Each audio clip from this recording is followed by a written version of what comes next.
I remember being a kid in high school and my mom coming to the school one day and saying to the guidance counselors, this was a 2,000 person public high school in Baltimore. Okay. And she said, I want to come volunteer during health class and teach the kids about financial responsibility because they're all about to go to college.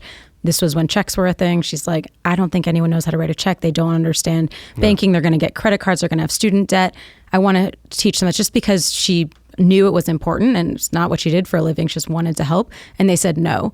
And I remember that sticking with me, and I'm thinking, they're teaching us about chlamydia and tiramisu and pillowcase sewing, but they're not teaching us about the thing that's going to underpin everything else in our lives, which is our finances. Right. And so when the economy fell apart, and I had gone to Emory, which is what brought me to Atlanta, and in my mind, I was like, oh, everyone here is like pretty wealthy and they must be doing fine. But they were constantly coming to me in the 2006-7 years right before the recession, right when we graduated, saying, how are you living without debt? How are you making a third of what we're making, which was true, right, and you don't have this financial stress and pressure? And I was so confused and thinking, you're making six figures, you're 22, 23 years old, like, where is all your money going?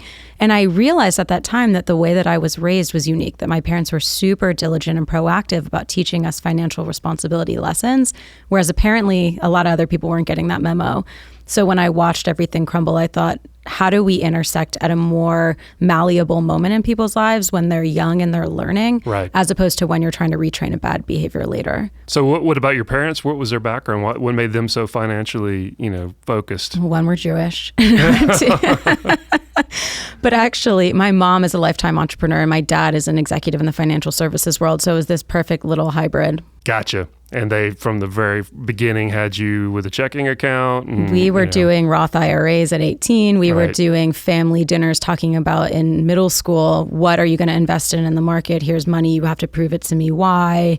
We were doing everything from giving to saving to budgeting. Like, it was all happening. Were you getting into like value investing at that We young were of doing age? all sorts of stuff. I mean, my mom at that time and even till now was a real estate investor. So we were learning about that, and we were learning Right. about compound interest. And we knew a lot more than your average 10-year-old. Well, did you see the downfall coming like a lot of people did? I didn't. I was just, I think, like most 22 and 23-year-olds, where I was kind of in my own little world trying to make stuff happen. And it's all good. I ended up getting a house at 23 because I had a restraining order against my landlord and I was afraid to have another landlord. And so even at that time, I was just so focused on my own financial stability and my own situation, Right. that when that happened, it literally happened. I lost my first job 3 months after I bought that house. And then the collapse began shortly after, because I bought September 2007. Yeah. Worst time ever.